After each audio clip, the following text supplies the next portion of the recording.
Mary and Max is a charming, unconventional, Australian, narration-driven, stop-motion feature film from 2009, written, directed, and designed by Adam Elliot. So, the film synopsis of this is the kind of thing that makes you question whether or not it would make a good movie.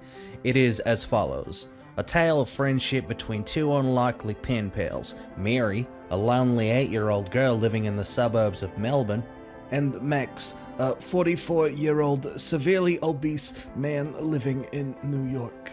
If it isn't already self-evident, these characters are highly quotable.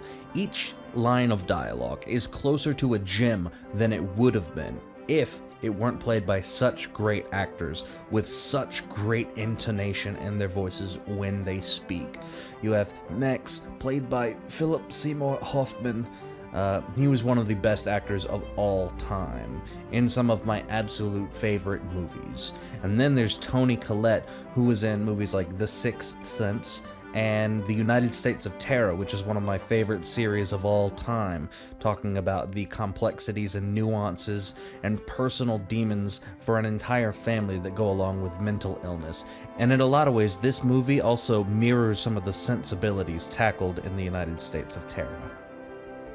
So this is the first feature-length film by Adam Elliot. He's had 3 shorts, and it took him a year to make each of those. 1 half-hour piece, Harvey Crumpet, and this is his feature-length debut, and he knocked it out of the park.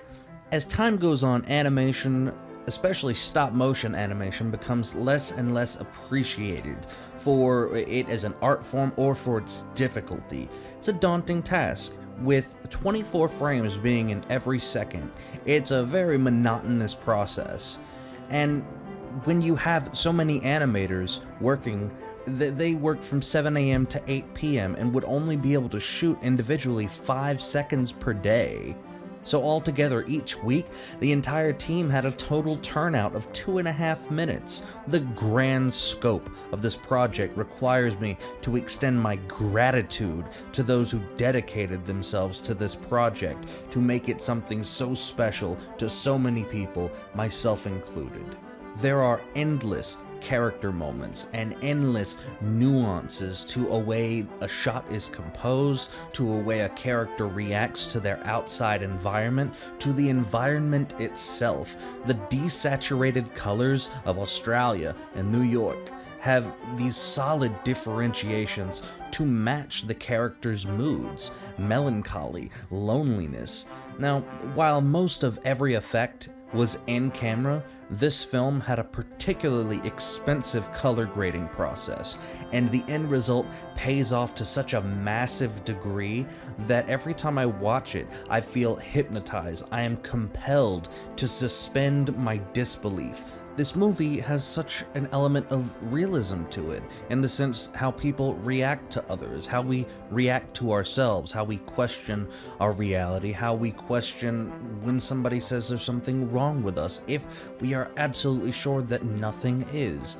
It is such a well put together piece of art that I cannot possibly give it a high enough rating. I cannot suggest it to you enough. I cannot praise it anymore without sounding like I'm trying to sell you something. You should absolutely fork over 90 minutes of your life that you will not want to get back. And I gave this a 10 out of 10. Like me? Wrong? Ha! I learn new words when he talks. I don't get encouraged that often, whether I deserve it or not, and I'm better off. 19 years, ladies and gentlemen! We'll see you all tomorrow night!